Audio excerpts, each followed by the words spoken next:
Hey, how are you doing? Thank you so much. So I guess if you haven't downloaded the source files already, so please do. You can find it at smarturl.it/osource. And I'm going to get started, assuming you have it already. So write that URL on the side if you haven't downloaded the file already. So let's get started. So I want to do a small overview of the different types of technologies that you could use when working with HTML5. Canvas is only one of those options, and really we're in this mindset of how do you create visualizations programmatically in HTML5. One of these options is using SVG, which is basically enables you to draw things using things that are very, very similar to HTML tags, which we're not going to cover in this lecture, but is a very interesting way of building graphics in HTML5. And it's supported by a lot of browsers, and some browsers don't support it yet, such as Safari, but have limited support for them, but it seems like it's slowly getting more and more support throughout the different browsers.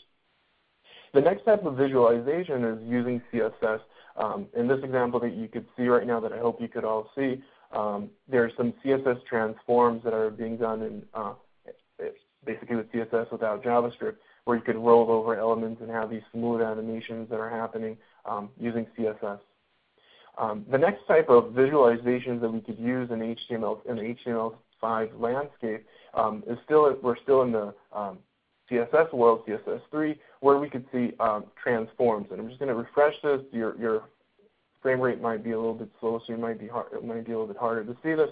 But where you see there is where we're actually taking components and distorting them and changing them using CSS. And by the way, all these CSS things you could do also with Canvas once you know how to use Canvas, which is going to be our main topic of today. The next item that I wanted to show you just to have a familiarity of the working space inside of HTML5 is still in CSS, CSS3. Here we see an example that kind of takes use of both timelines. Well, basically uses the transform and basically also the transform and the transition. And but when you roll over an item, it has a timeline basically with a lot more details in the information on it. Now, by the way, I'm not just giving this as an overview, as a tease. I also created today a couple of videos that explain how to create these stuff, which is going to be kind of an extra bonus, and I'll talk about that later on if you stay on until the end of the talk.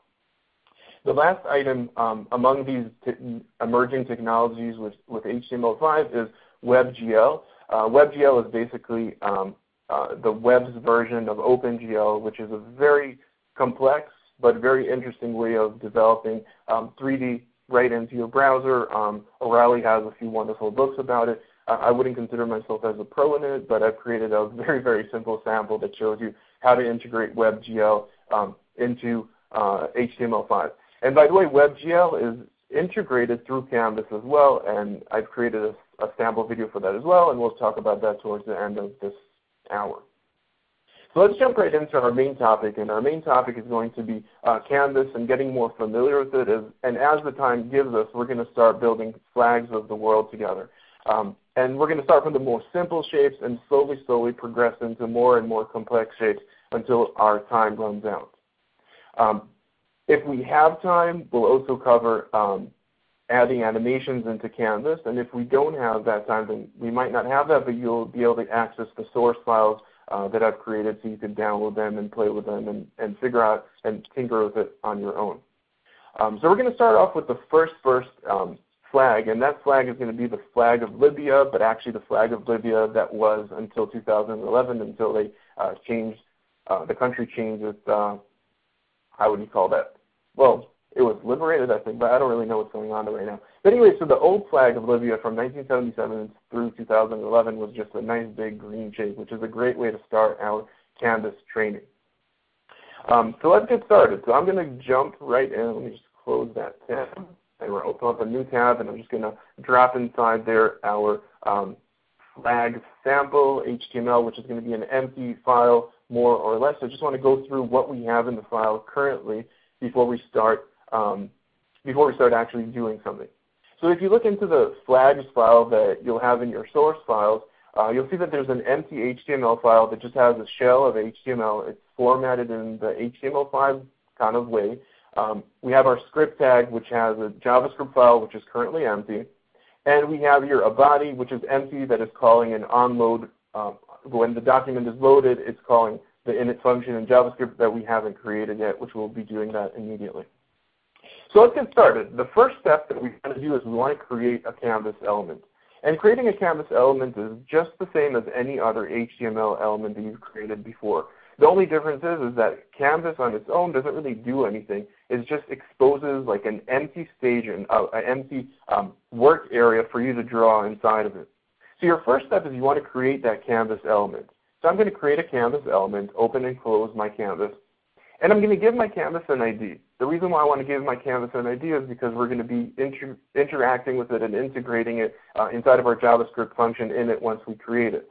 So I'm going to call our first flag that we're going to be creating, we're going to call it Libya, because that's going to be the first country that we're creating, although a retro Libya until 2011.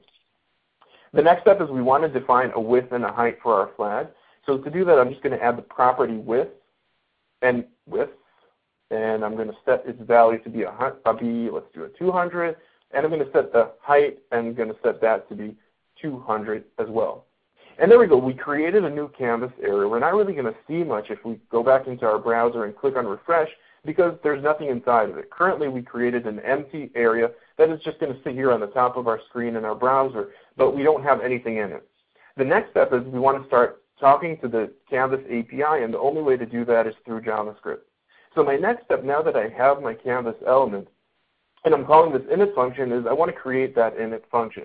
So I'm going to go ahead and I'm going to create that init function, and I'm going to call that function init, and just going to create that function. Because we're going to be creating quite a few flags, I'm going to create a function inside of it called create Libya flag. And by the way, if you see any typos, feel free to let me know, because I tend to type fast and I'm dyslexic, so I tend to type with typos. So create Libya, lucky for me, editors tend to fix that. So create Libya flag, that's our function. It's time for us to create that function. So far, nothing very exciting. So we've created our function, and now we're ready to start working on our create Libya flag. So the first step that we want to do now that we're inside of our flag creation process is we want to capture that HTML element, that canvas element, and we want to be able to access it. So I'm going to just create here a variable. We're going to call it CNB Libya, and I'm just going to capture that element by calling the document get element by ID. Now, get element by ID, by the way, is new to HTML5 as well, but it's supported throughout the modern browsers. And I'm just going to send to it the actual ID of our HTML element. As you remember, we put here an ID of Libya, and all we really did here is get a reference to our element. Now, if you're working with jQuery or any other plugin, you might not need to do this step, but we wanted to create our samples, kind of clean samples without any integration of third parties as we're starting our training together. Now, the next step that we want to do is we want to decide how do we want to draw. Now, there's two different ways of drawing currently in Canvas, and maybe some of you will remember it already. When we were doing our overview, we said that WebGL is actually inside of Canvas. But what we want to do is we want to fetch this 2D context of our drawing element. So to do that, I'm going to create a new context. And basically, if I was going to do a 3D context, this is where the line that would differentiate between the two. And what I want to do is I want to approach my element that was already created, and I want to get that context. And I'm basically telling it what type of API do I want to work with. And the type of API that I want to work with is the 2D API, which is our standard Canvas API. The 3D one is a little bit more complex and probably worth having a whole book just on that topic. All right, so we got our context, and now we could, from this line onwards, from the next line on, we could treat our canvas as if it's 2D. So let's do something really simple, and our first step is creating that flag. So the first step, I'm saying first step a lot, but it's actually probably step 100. But now that we're inside of our context, the next step for us is to actually go to our context and start talking to the Canvas API, the 2D Canvas API. What I want to do is I want to set the color of my fill. So to do that, I'm going to call the property fill style, and I'm just going to set a string and basically define the color I want it to be. I already figured out what color I want it to be, which is that green that we saw. So I'm going to just paste that color right in there. And this is the color that we want for our fill. The next step is all I really want to do is fill up my canvas area throughout. So to do that, my next step will be to basically call the function create or fill rect. So I'm going to go here context dot fill rect. And fill rect has 4 properties. The first property is the actual position of the XY position of that we want to start to draw. In our case, we want to start from the beginning of our canvas area. So I'm going to send the 0, 0 point, which is the top register point of my canvas drawing area. And then the numbers go up. So if my my XY 0 is right here, if I go to my right, then the number of my Y, would that be Y? My X would grow, and if I go down, my Y would grow, right? All right. So my next step, now that I've figured that one out, is to figure out what width I want it to be. And I'm just going to dynamically fetch the actual width and height of my canvas area. My next two areas is one is I want to define how wide I want this rectangle to be. So I'm going to grab the width of my canvas. And I also want to grab my height. Now let me just also make sure that we have your word wrap. View word wrap. There we go. So that we could see everything. So let's save this. Let's just check to see that everything is working. And I've noticed that there's a question, so I'm going to go there to the question area in a second. Let's just see it work. Or maybe we have here a typo, so let's see what is the question. So let me first state this, and then I'll answer the question. So first of all, I have here first an error, and obviously errors happen. And they happen quite a lot when you're working in development. And the first step that you want to do is make sure that all the names that you put are correct. So I have here my context. That's all right. And by the way, a good way of doing these types of stuff is if this is my variable name, just to paste it in, make sure that I didn't make any mistake there, and then just go through kind of methodically and just check to see that everything is named here correctly. Let me just check here. This is correct.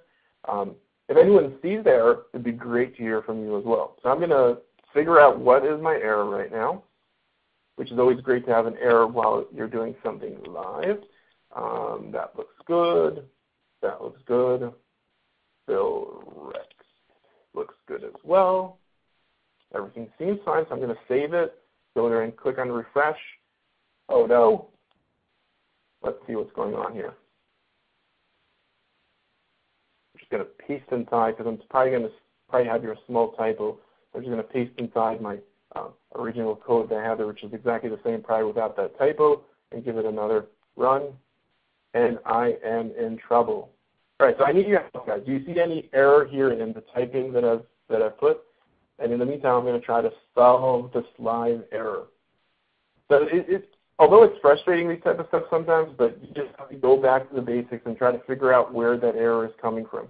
So first of all, I have here my ID. My canvas is created here perfectly. There's no problem here, and the canvas element is drawn out. My ID is Libya. Perfect. Next step, is my init function properly created? Yes. Am I using the same function name for my create flag and create flag? Yes. Is this variable going to get element by ID? Is this the way you write it? Yes. Is this the ID of my element? It sure is. Well, let me just copy that and make sure that I don't have any mistake there as well. Oh, here you go. So that was our mistake. Again, that's literally, my mistake was initially in my HTML itself is that I had here a typo, which happens a lot in development. And you can't get panicked. Although 600 people are watching me right now, these stuff happen to every developer. They just don't show it usually. So what you have to do is just take a breath, deal with the pressure, and then go through and try to see, okay, go trace your steps step by step and just try to find where is that error going on. Obviously, if I had a debugger open right now, that would probably help as well. So I'm just going to click on refresh, and here we go. We have our flag drawn out, which we're very excited about. So I'm going to go to that question, and John is asking a question. HTML Canvas needs JavaScript. Is that a requirement or just something for the demo? Actually, Canvas on its own doesn't do anything. All it really is a placeholder for drawing. And the only way to add drawings inside of Canvas is using JavaScript. If you didn't want to use JavaScript, you would probably want to lean on what we were talking about earlier of the SVG, where SVG doesn't have to have any code inside at all, where it's all built in kind of a format that is similar to HTML. Well, Canvas is throughout from side to side built in a way that is more JavaScript oriented. All right, so that answers that. I'm going to click on the B there. So we got our first flag here, and by the way, one more issue that I'm noticing is that our flag doesn't really look as similar as our original, we could close this up, but it doesn't look as similar to our small flag there. So let's sort that issue out. If I go back into, unless my view here is regular, all right. So let's sort that out as well. We're going to go back to our flags, and once we get this all, obviously our problem is we set it to 200 by 200 because I was talking and writing at the same time. And I wanted it to be 200 by 100. You saw most of my issues were in the HTML area. So wow, that was way more complicated than we thought it would be because for such a simple flag, but at least we got rolling and we got the basics. If there's any questions, feel free to post your question right away. Awesome. So far, no questions. If something comes in, feel free to send it over. And I'm going to continue onwards. Now my next step, because I'm going to be creating a lot of flags, is I really want to create some sort of like a bounding around my flag. Not that important to me for this flag, but as I'm going to create more and more flags, I really want to be able to differentiate and make sure that you know where my canvas area ends. So I want to create a new function. I'm going to call it add border. And add border will literally just like put a border around our element. So I'm going to create that function. I'm going to call it add border. That way we can reuse it over and over as we continue and create more and more flags. So next step is to start creating that border. What will we need to create a border? First is we're going to need that context because without it we won't be able to draw anything. So that's step one. Step number two is we'll probably want to figure out where is our border. So we want to have a width and we want to have a height. All right, so now that we know what are the elements that are inside of it. And by the way, this is also in general a good thing about a good practice in programming. Anytime you could abstract something out, it's a great thing to do. In this case, all we're doing is creating a border, but this border is going to be used throughout our application. So it's a great idea to abstract. And what I mean by abstract is as soon as we're inside of add border, it doesn't really care that the border is of Libya or any other state for that matter. So anytime you have something that you think could be reused, it's a great practice to extract it and put it into a separate function. All right, so let's continue. So first of all, while I'm creating my context, the first step that I want to do is I want to just move that aside. All right, so the first step I want to do is I want to go to my context, and in my context itself, I want to set a width to my line that I'm going to draw in a second. So to do that, I'm going to call the line width and set that to be 1 pixel. Next step is I want to actually create the line, define the color of my stroke. So to do that, I'm going to call it context and add stroke style. And by the way, John, although this looks more complicated because it's in JavaScript, for the most part, it's very similar to CSS. Although we're using objects and we're using a dot instead of putting it up on the CSS area, you don't have to have really complicated code to be able to create really cool things. Really, the most complicated part here is just this part of fetching your elements and putting them inside and using a few functions. But for the most part, you can keep it really simple and build really cool things with it. All right, so we have our stroke style, and we want to set a color, and I already know what color I want it to be, which is black. So I just already saved that already on the side, and we're going to paste it right in there. We're going to put here our stroke style. Now that we set our width and we set our style, it's time for us to start actually a path. Now, what is that? What does that even mean? So first of all, I'm going to already start it, and then we'll talk about it. So there's a function that's called begin path, which is a function, and there's a function that's called close path. All right, so let's talk about this. So first of all, a lot of times you think that if you start to draw something, it should immediately appear on the screen. That's not the case with Canvas. With Canvas, you could start drawing something and not put it directly on the stage. Now, the reason is because you might want to create a very complex shape, and that complex shape might need all of its components together combined before you want to add it to the stage. So it says if you want to fill it up with a certain color. By adding this begin path and close path, we're basically making sure that our shape will be closed, and we're making sure that we know when we're going to paint it. If we paint too early, it might not come out the way we want it to be. So my recommendation is anytime you begin a path, or anytime you start drawing in Canvas, you want to always start it with the begin path and the close path, which basically just declares to HTML, declares to the API that we're starting to draw a shape and we're going to end it once we call the close path. And by the way, that's how you would create a few different shapes by beginning and closing each time. All right. So now that we got that sorted, the next step that we want to do is we want to first get our pointer, because our pointer is always in a certain spot. And we don't really know where our pointer is right now, because if we were drawing for a while, our pointer could be somewhere here. And by default, when I begin to draw, automatically the API will draw from wherever I was and draw a line to the next destination. To make sure that I'm always starting, when I'm creating this border, always starting from that top left corner, what I want to do is I want to move my line. So to do that, I'm going to call a function called move_to. And the move_to accepts two parameters, my x and y values. And in this case, because I want to be up here in the top corner, I'm going to call the 0, 0, pushing ourselves to start from that point. We didn't draw anything yet. We didn't create any coordinates yet. All we did was reset the position of our pointer. Now, the next steps are quite easy. The next step is we're going to call context line 2. And now we're going to start drawing. And really what we're doing is creating a rectangle. We could have if we wanted to create a rectangle, but we're going to go the old school way to show you the different steps of how a rectangle is created. So I'm going to go the line 2, and the next step I'm going to go from 0, because I really want to go from 0, 0 to here. So I'm going to take my 0, and then we're going to the height that we just got previously.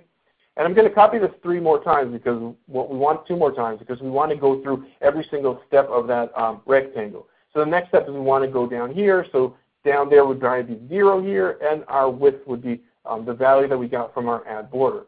And last but not least, we want to add also the width. And now if you want to be proper and make sure that you got the full shape, I'm a fan of also calling the context.line2 and making sure you're going back to that initial point so you close that shape up. Because if not, we would have an open shape. All right, so basically what we're doing is before we refresh this, and I'm going to ask you a question before I continue, and hopefully you guys will answer it. And by the way, you could answer, if you want to answer quickly this question, you could just use the Tweety and just add the hashtag @0togeek. So let me just put that there, @0togeek, and I'll peek at it as you're answering. So first of all, before I ask you the question, which we're going to ask in a second, let's go through. So we began a path, we moved to the 0, 0 spot. And then we drew a line basically to here, and then to here, and then to here, and then back to the point that we started. I'm going to save this. And now that I'm going to save this, even before I'm going to do anything, I'm going to tell you that when I refresh this, we're not going to see that border that I created. And my question is going to be, why? Does someone know why this border is not going to be drawn out? We talked about it briefly, but we didn't cover it very deeply. But the question is, why can I see the border in the actual examples that you're going to see later on, but I'm not seeing it right now? Why don't I see that border that I drew out? I'll give you a couple of seconds to answer that if someone wants to, and if not, I'll continue on and answer it. And I will give you even a hint in the meantime. And remember, we talked about that we have to explicitly tell the browser what we want it to do.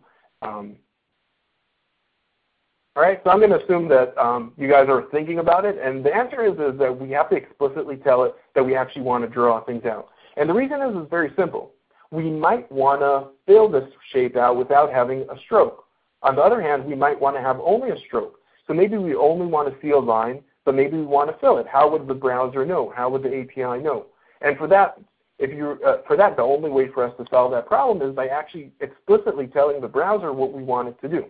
Now, there's another reason why it's not going to draw out, and we'll talk about that in a second.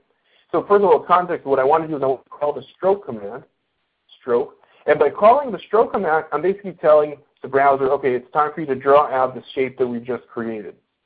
Now, there's only one last problem left, and that last problem is that we never called the add border. Although we're inside of create Libya, we never actually called add border. So we want to go back into our Libya flag, and right in the bottom there, after we're done with everything, we want to send our context, we want to send the width of our element, and we want to send the height of our element. So I'm just going to copy our width and height from here, and we're going to paste it right inside there so we can send all that information in. We're going to save that, and hopefully we don't have any bugs now. We'll click on refresh, and we got ourselves, first of all, we do have a bug, but it's a kind of a wicked bug.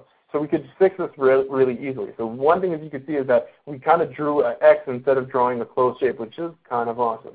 And the reason is very simple. It's because we didn't do the order here correctly. We kind of stepped, well, when I say we is I kind of rewrote this area incorrectly. So we went from 0, 0 to 0 height. The next step is we want to go to the full height for full width. So that step shouldn't be right here. That's actually the step that should be afterwards. And the next step after that would be that step. So the next step, once we got to the width and height, once we got to that point, is to go one step back with the height itself and only first. Well, and really the main point here is if we're 0, 0, and then we're going to the 0 height, then we're here. And if we're going to the 0 height width, then we're here. And then we're going to the width.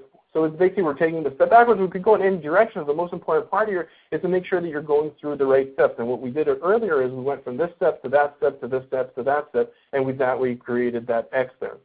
So we're going to save this up, and we're going to go back into our browser and click on refresh, and there you go. We see that we got that sorted out, and we finally got our first flag all done and wrapped up.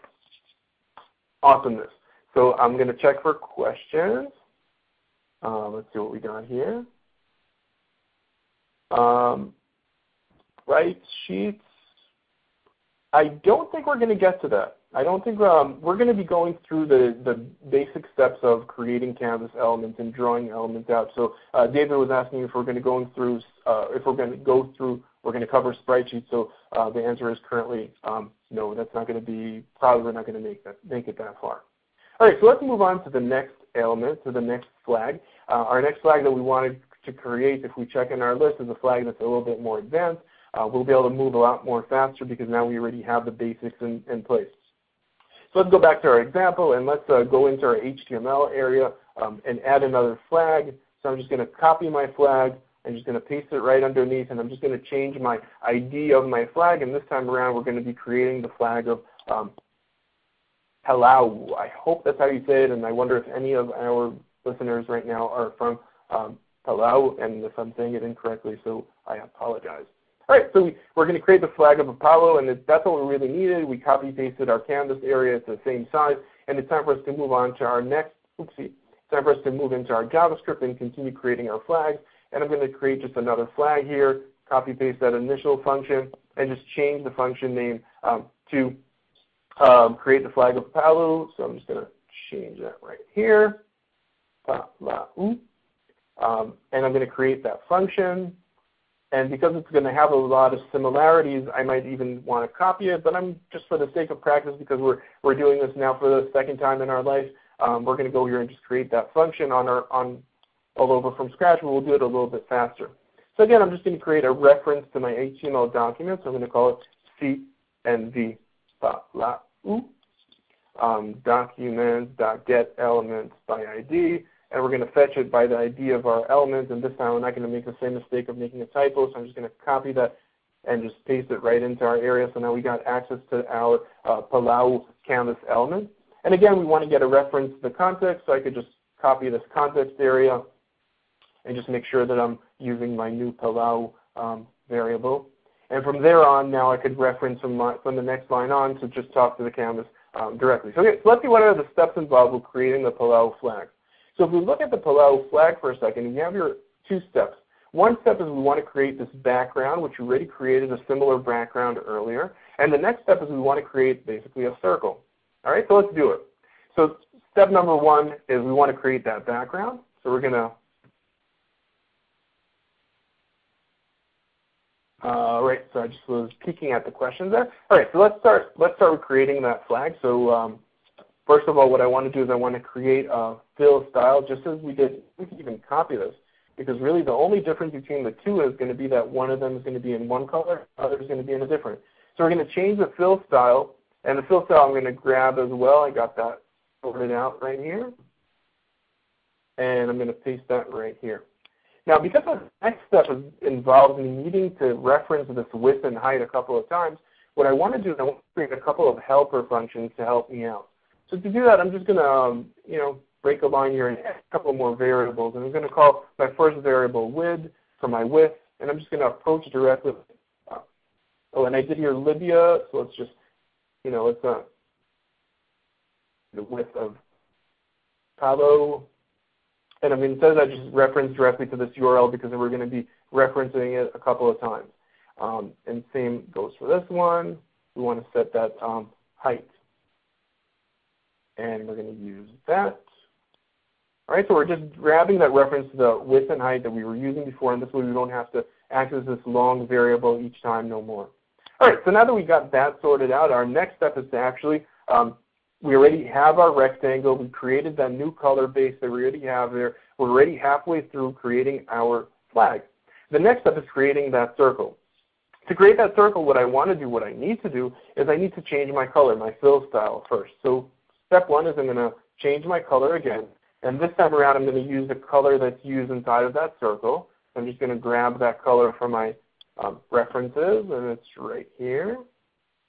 Once I create that color and I change that color reference, it's time for me to draw out an arc, which is a circle, which you could create an arc that doesn't fill a complete circle, but in our case, we want a complete circle, a complete arc.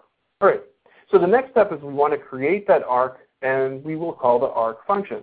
And the arc function basically enables me to create it enables me to create a circle that is not complete. Now, because it's a circle that is not complete, or it could be complete, there's a little bit more properties than what you would have inside of a regular standard circle.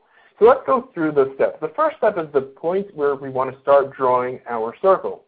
Now, the point where I want to start drawing our circle is if you take a peek at the flag itself, you'll see that it's a little offset from the center. But it is in the center of the height, you would say, but it's not the center of the width. It's kind of like a little bit leaning to the side. So what I'm going to do is I'm going to just add here, I'm going to, on my arc, on my X, Y points where I want to start drawing my element, I'm going to do all of my width, and I'm going to divide it by 2.3 instead of 2. Because if I divide it by 2.3, I'm going to get a little bit off the center, kind of almost the center, but not really. Well, on the other hand, for my height, I want it to be exactly in the center, so I'm going to do there that height divide 2, which will take my X position to be more or less roughly right here.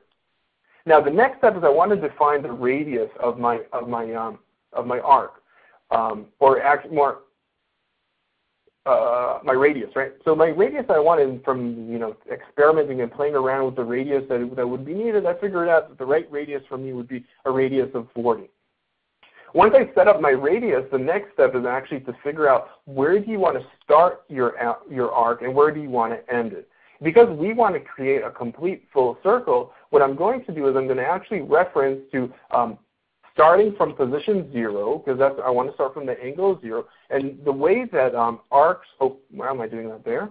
I want to start from 0. And the way that arcs work is they don't accept the value from 0 to 360, which is probably the more easier to read type of thing. But it actually is, a circle is 2 pi's, if you remember from 2 pi r would be the full region, So what we want to do is we want to get to 2 times math pi. And you don't have to go too deep into the world of the y, but basically a circle is represented in programming many times with math pi and not with radians, if you've heard of them before, and not with degrees. And literally all we're doing here is taking a complete circle. If we wanted a half a circle, then we'd have only 1 pi. If we wanted a quarter of a circle, then we might have divided the pi by 2. Now, the last property, which is not mandatory, is the direction where we want our arc to go. Do we want our arc to start from the right and go to the left? Or do we want it from the left to go to the right, or from the right to go to the left? So basically, what direction do we want it to go? Basically, clockwise or counterclockwise.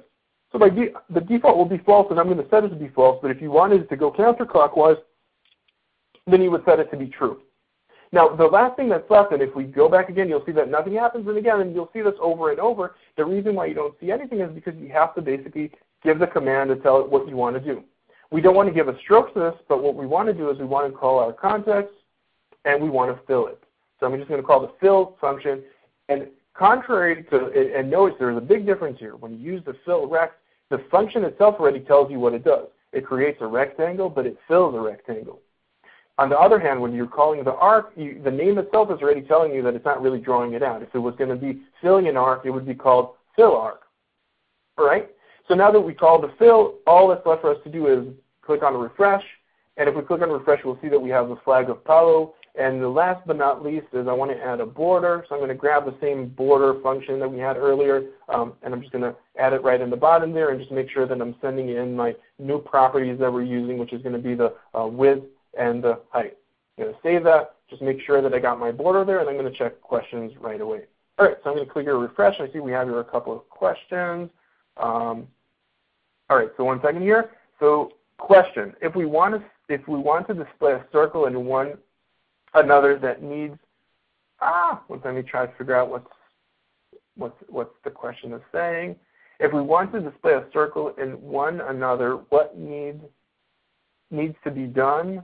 Using responsive web design, how do you mandate an aspect ratio of the image? If browser window size changes, is the image redrawn automatically, or the browser needs to be refreshed? Those are really two wonderful questions. Let me try to answer them. So first of all, let me kind of like bring it into our terminology.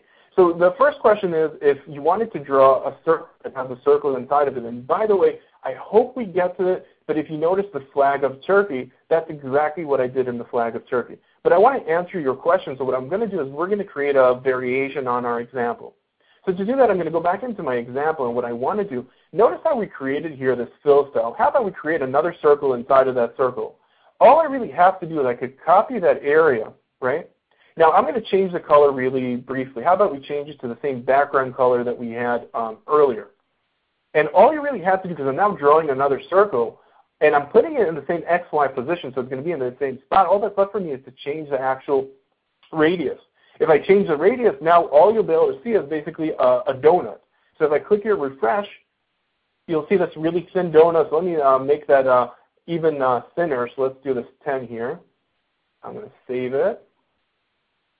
And by the way, the main reason this is not working right now, and I hope you remember this, the main reason why it's not working is we didn't use what I told you to do, is setting that begin path and end path.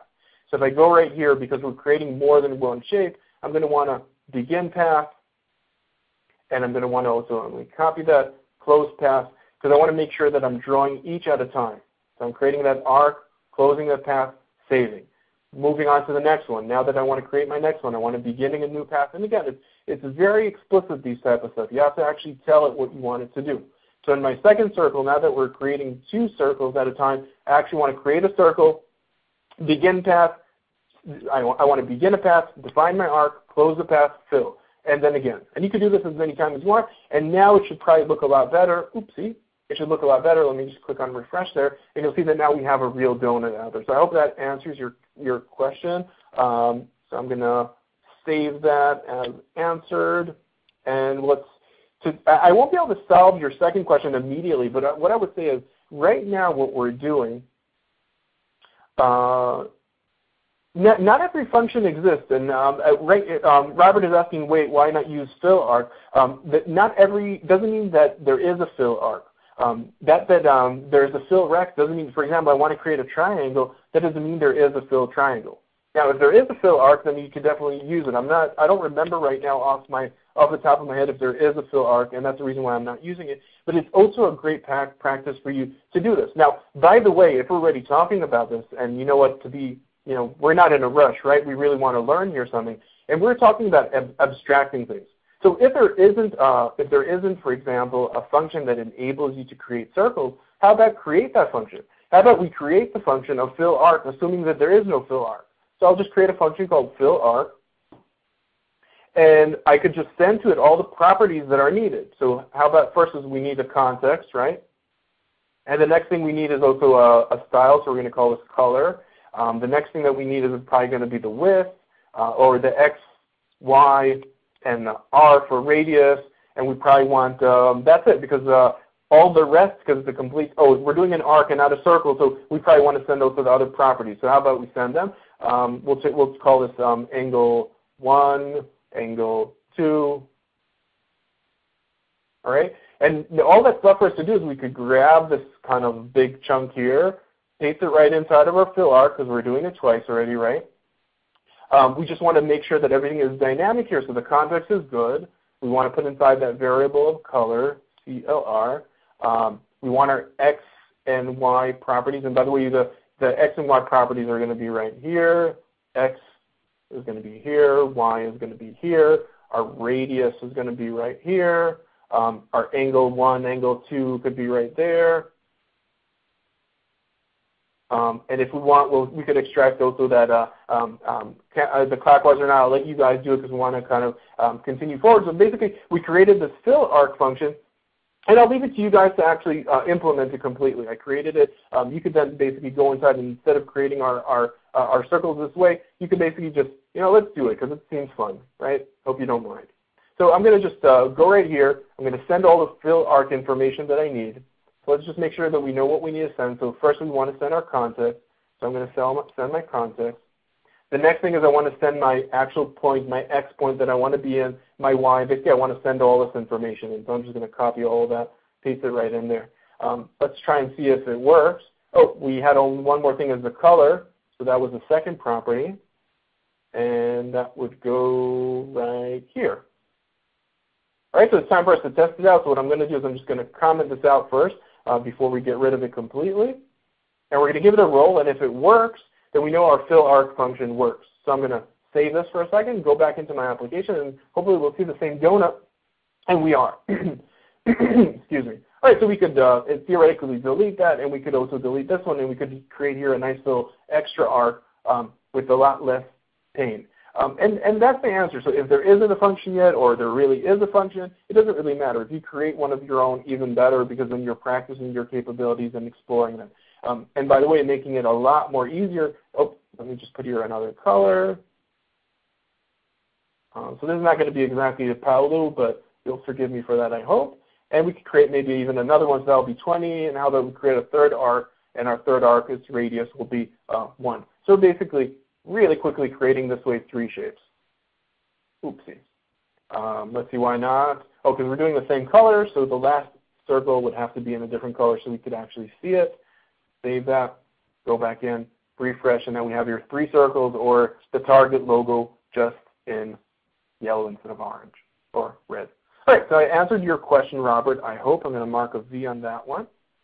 Let's see what other questions we have here. I'll click on refresh.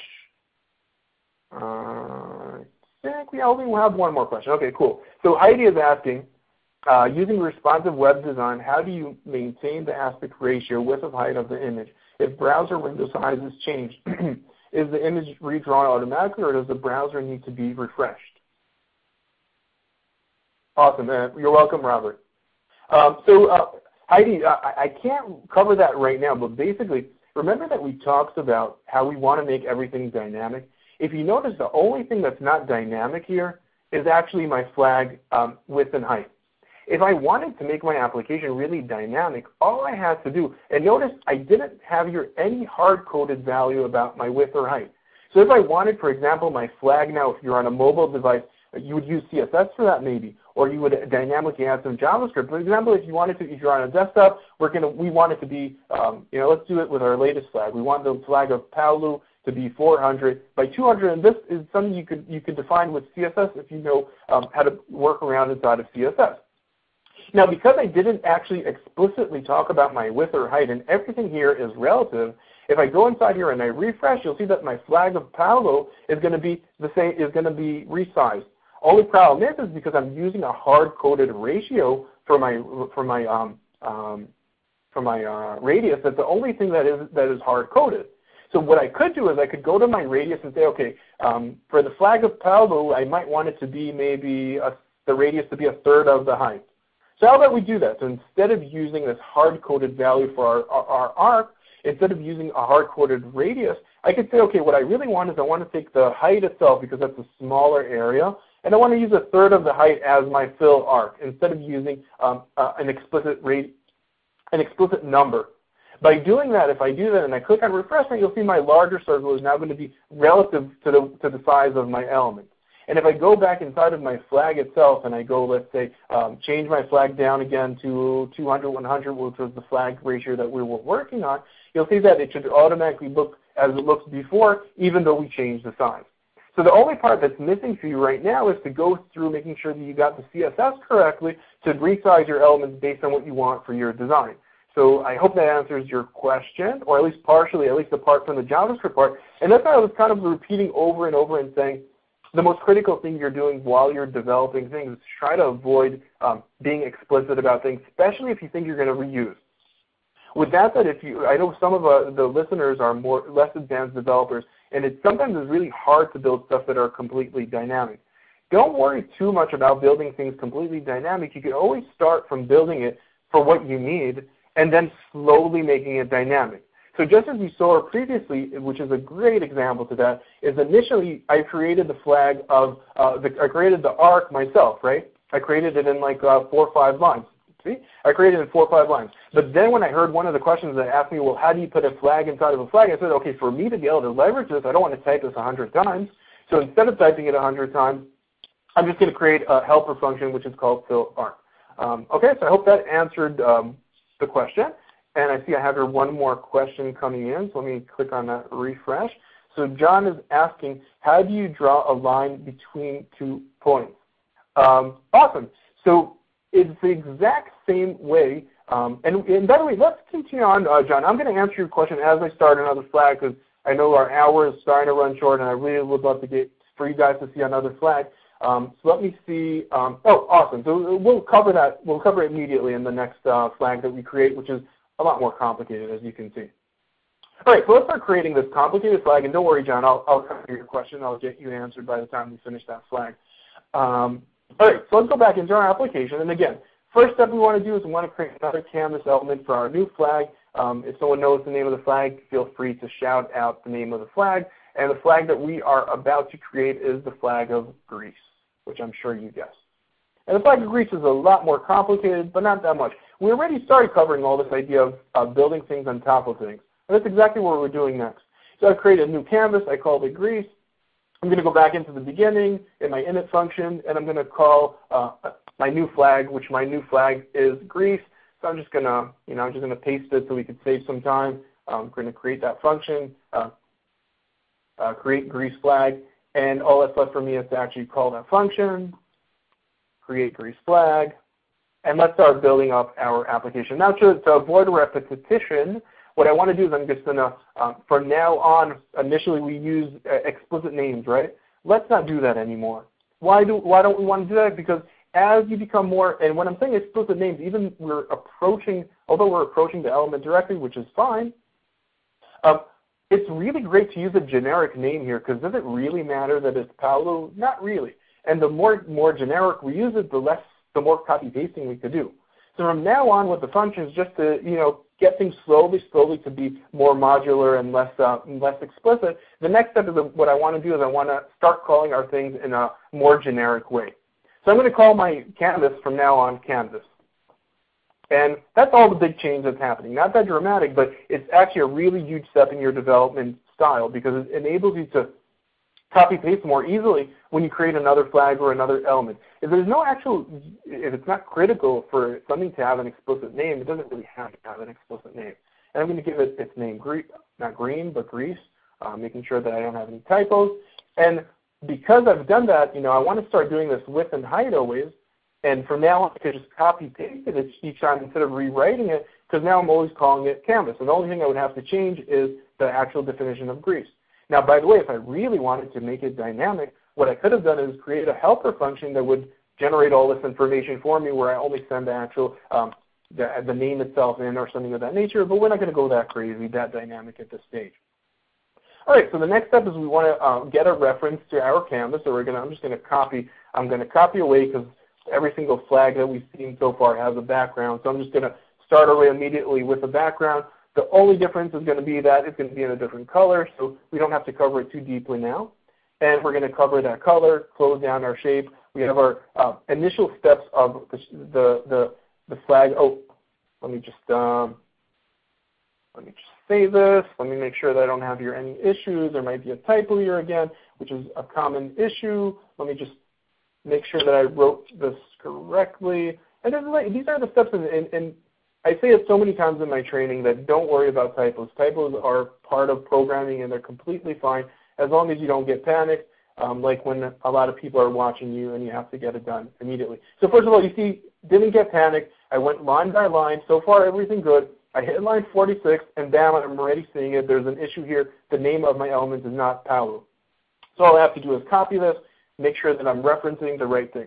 That's the biggest thing about programming in general is it's very easy to get panicked, but don't. Just go right back to the beginning and do a step-by-step, very linear, and you'll find it very easily if you do that.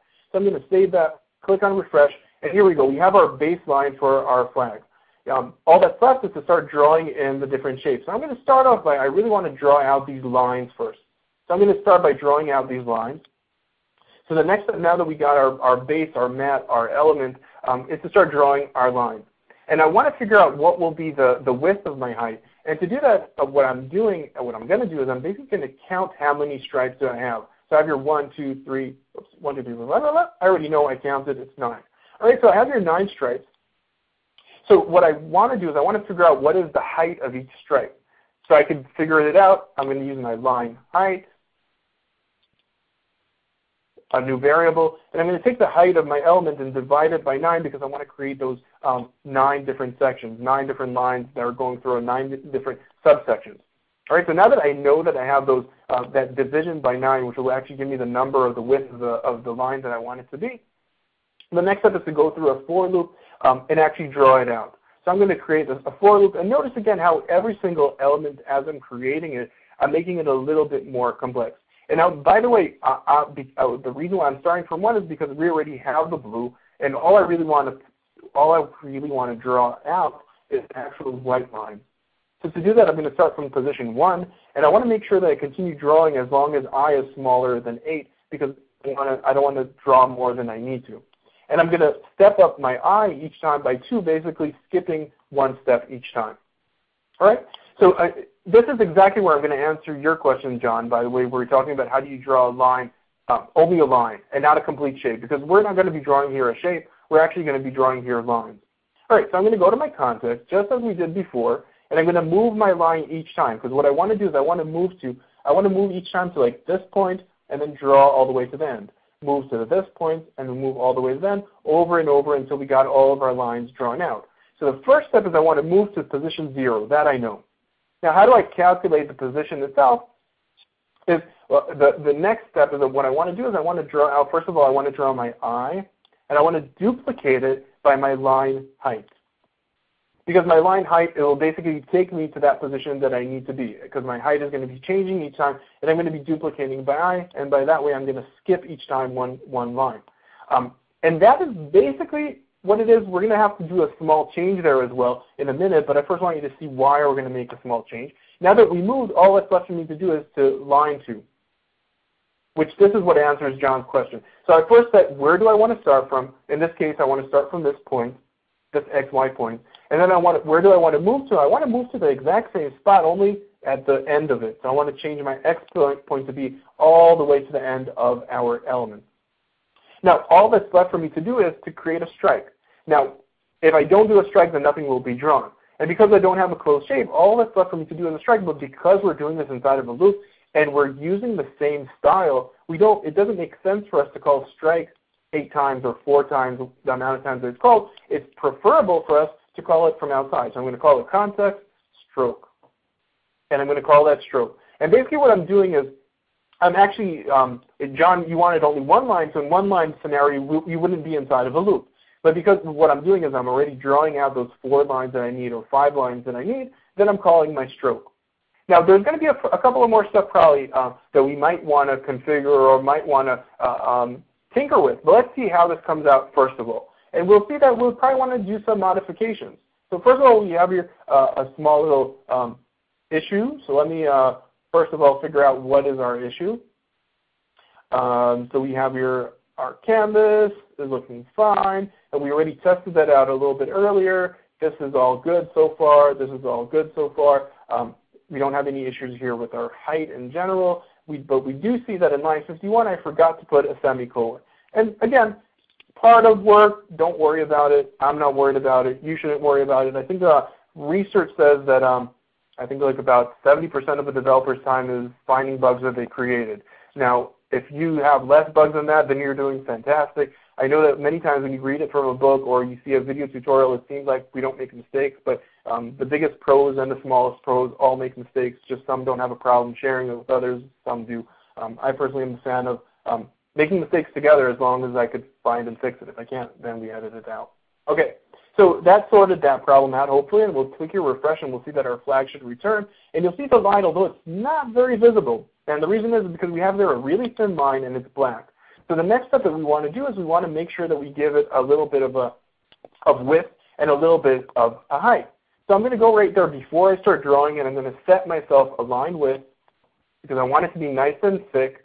And the thickness I want it to be is going to be the same thickness of the height that we just created, because that's going to be that perfect width that we want it to be. just works out that way this time around. And that also makes sure, by the way, that if we resize, like we talked about earlier, that it should resize really nicely. All right, so I'm going to go to our context, and I'm going to define my stroke color, my stroke style. And this time around, we want it to be white because that's the color that we need. All right, so that's our white. And we're going to go there and refresh and just see how it looks like. And we can see that it's looking really good. We only have a problem is that we probably want to push this off a bit. So we want to create a little bit of an offset. And ideally, this offset should be dynamic as well. So if we resize, it still looks fine. So let's go back in there. And the next step is we want to create our offset. So I'm going to create an offset variable. And if I'm looking at it, I already see what's going on. And what's going on is our initial line is happening here on is starting, but because our line is so wide, it's going into the area of the previous thing. So what I want to do is I want to take half of the height itself and push it by half of the height down.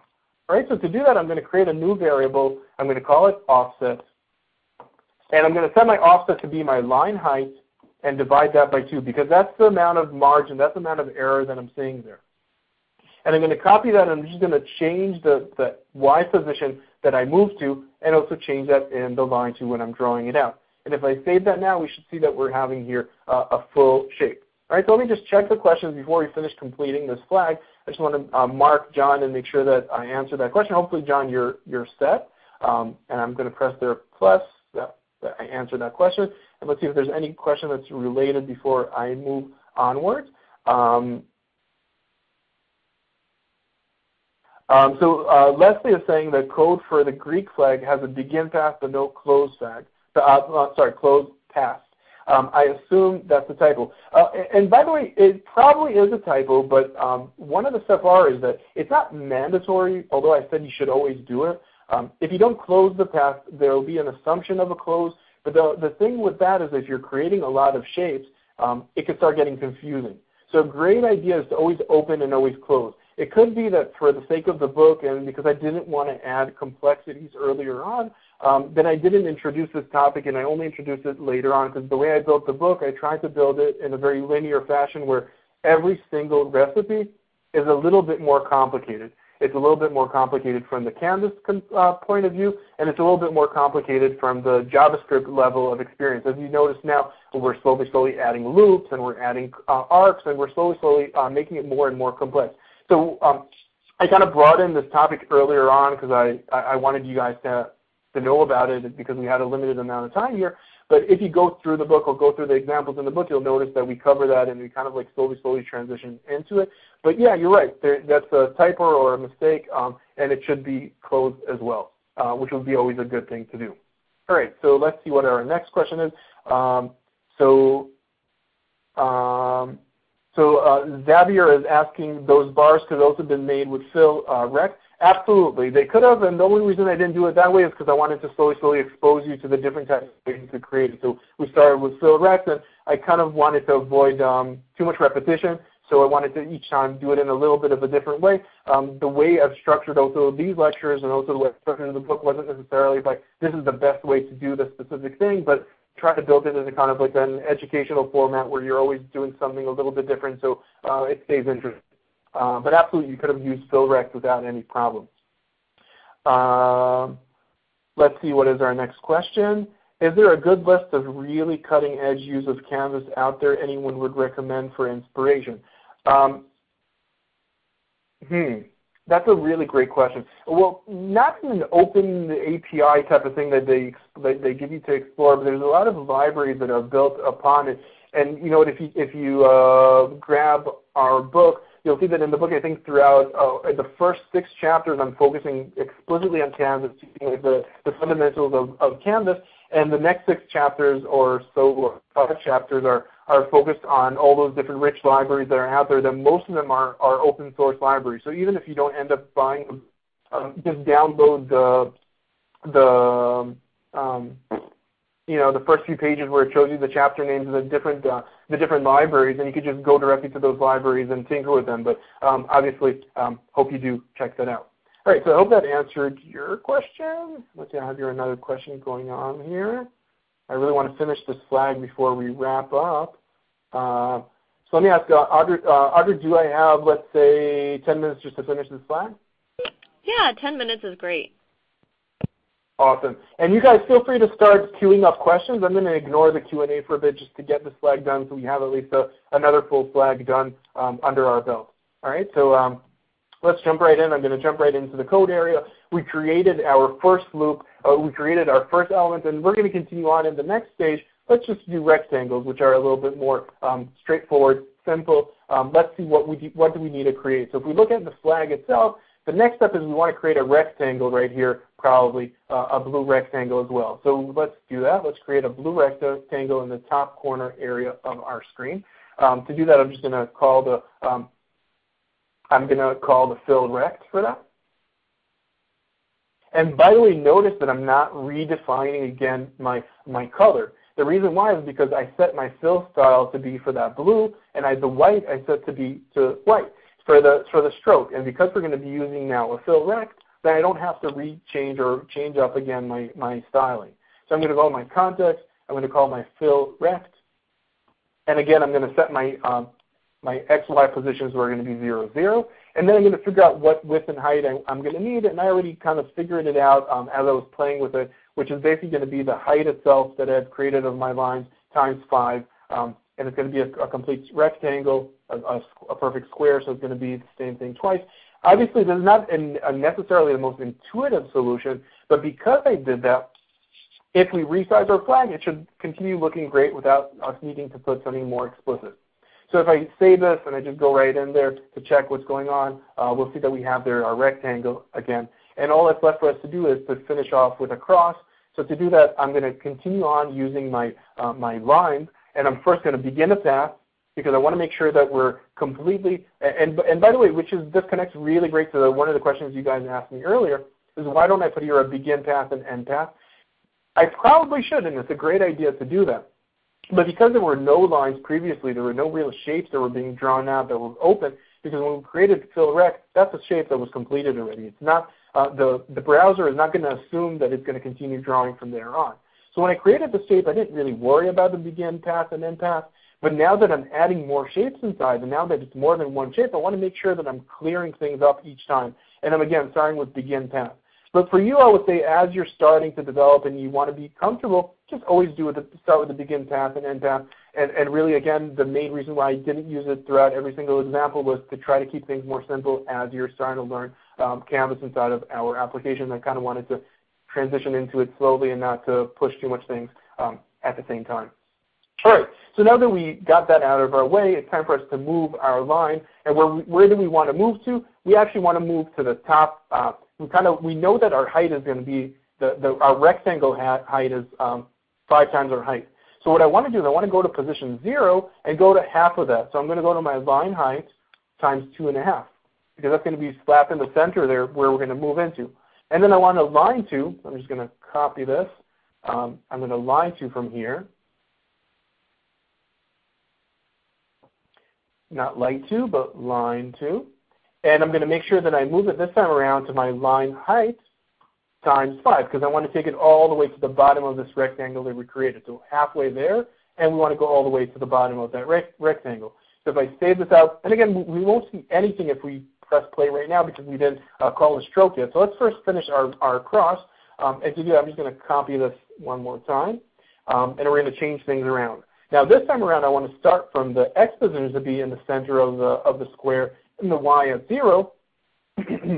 And the exact same we want to do for the opposite. So in this case, we want to start from our 2.5 position and go all the way until 5. That's all we have to do, and all that's left for us to do is to call our context and add that stroke in. And context again, because we want, let's just wrap it up before we check it out, because we want to call our add border. And I want to just send inside our context, our width, and our height to create our border around our new flag. And hopefully everything works, and that will wrap up another flag. And we got 3 flags covered in 1 hour. How exciting. I hope you guys are excited about this as well and want to start playing around with Canvas. It's a lot of fun. Let me see if you have any Q&A, any questions here. So far, no questions. I'm just going to talk a little bit, and in a few seconds I'm going to give control over unless someone has any further questions that they want to ask.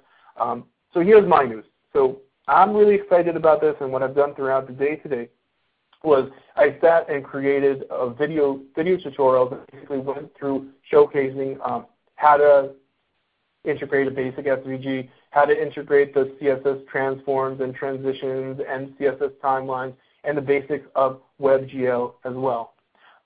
It's recorded, it's ready. I want to gift that to whoever gets the book. So if you buy the book from O'Reilly in the next few days or weeks or months, whenever you buy it, just send me an email to ben@zerotogeek.com, and you'll just get a free extra download plus an extra chapter, which will be an extra gift for you guys as a thank you for joining this presentation or watching the recording whenever the recording will be made. So just make sure that if you do send that email, send it to ben@zerotogeek.com. And I'll send you, just send me a copy of your receipt, and I'll send you a gift of those videos and an extra chapter, which is that intro chapter that never made it into the book because the book was too big. All right, so let me see if there's any questions. That was my big news, and I see there was a couple of questions here. So let's start with, is the Canvas work across browsers, specifically IE7A? The speciality of more or less, yes. You know, Canvas is already widely supported. It's not supported in every single browser. I'm not sure if it's supported in IE7 or not. Canvas is really kind of like the cutting edge, but still it's supported throughout all the modern browsers that are currently running. It's quite full-featured, especially the 2D part of it. The 3D part of it is probably not as supported throughout the browsers currently right now. But all in all, it is supported, and it's kind of like one of those cutting-edge things that you might, a question that I could add on top of that is the question of should I use Canvas in your project or not? And I would answer two ways. One is if you have users that have those modern browsers and you want to kind of be the cutting edge, absolutely start using it right now. If you want to improve your skill set and make sure that you're ready for the future, Canvas is the place to go. If on the other side, if you want to be more safe, there's a lot of libraries out there that could use Canvas or not, depending on if the user has those capabilities or not. So if you're building, for example, our book is more focused on data visualization in general, we cover both how to do it on your own, which I think is really important to know how to, and then we move on to all these different libraries out there that you can use that would then be more agnostic and would work on a lot more browsers, including older browsers. So it's kind of like a yes and no type of question, and I hope that answers your question. And I'm going to move on to the next question. Let me see. Oh, awesome. So Javier just said that he just drew a Spanish flag, which I am so happy about that. Because like one of the stuff that, and by the way, don't get terrified of the book that it's all about flags because it's only chapter 1 and a little bit of chapter 2. And then we move on to a lot of other topics. But personally, I really wanted to make the book about just let's create all the flags of the world because I thought that would be awesome. If you create your own flag, I would love to see it and maybe even feature it on my site or maybe in a future update of the book or in my email newsletter for people that already have the book or are interested in the book. So feel free to send me an email, show it, or on my Twitter, which is @ZeroToGeek. Share it with me. Would love to. All right, so next question is from Marty. And Marty is asking, could you do Canvas with PNG fallback? I don't see why not. I absolutely don't see why not. You would just have to create, because every browser has JavaScript. You could always check to see if Canvas is there, and if it's not there, when I'm saying if Canvas is there, and by the way, probably a good way to solve that is if it doesn't return anything, if the value that comes back is null or empty, if you call it and the function doesn't even exist. So even if you have your function that says if this doesn't exist, so if this doesn't come back, if that is null, then for it, just put a PNG instead. That is definitely a plausible solution, absolutely. All right, so that's a great question. Hopefully that answered your question, Marty, but absolutely, yes, you could definitely do that. Let's see, next question is, can you use WebKit for older browsers compatibility? As well, but to be honest, personally, I don't like pushing high-end features to older browsers. Because one of the things you would get, Brandy, when you would do that is that you would think it looks great and works great, but actually most people that have IE have a computer that's barely breathing. So when you put all these like really crazy libraries on top of it, you're creating a bad user experience for your user. So it's probably better off at most chances to just put a JPEG there, or not put anything at all, or put a text variation. But I personally prefer when you're downgrading, my personal preference, and by the way, this is something that I try to do with my brands, and when I integrate, into stuff I learned from working with Target, which was really important to them as well, and it's important to me as well, is that making sure that users that are blind or users that have disabilities could use your site. A great way to do that is by gracefully downgrading to that visibility version, or that version that isn't that fancy whenever the users don't have those capabilities. And one is you're making sure that everyone gets your access if they don't have the most modern browser, but you're also making sure that users that have issues with things could get a great experience as well. Which that's my personal preference, and that's what I like pushing for when people ask me these type of questions. I personally don't like pushing the edge on older browsers. That's my personal perspective, and obviously that's just my personal perspective and what I recommend to companies when I work with them. Okay. So that's that, and let's see what's our next question here. I think that covers the questions. I noticed that one question was there and disappeared, and I don't know if because I closed it down, and I'm sorry if I did. The question was, is all the things in the book up to date?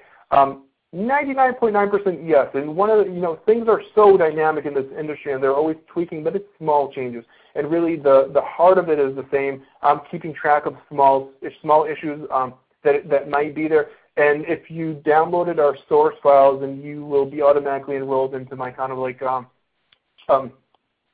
newsletter to things that are changing and stuff like that. And if you are, if you have ever an issue when you're reading the book and something is not working, you could always send an email to me. If there is a way to fix it and there's a way to add an amendment to the book, then obviously let me know. The book is just out for about a year, so 99% of the book is absolutely accurate. There's a small little thingies that might not be 100% there. All right, I think that answered that question, and I am done unless someone else wants something. It's time for some water. All right. So actually, that looks like it's the last question. I'm just going to double check, see if there's anything I missed here in the chat log.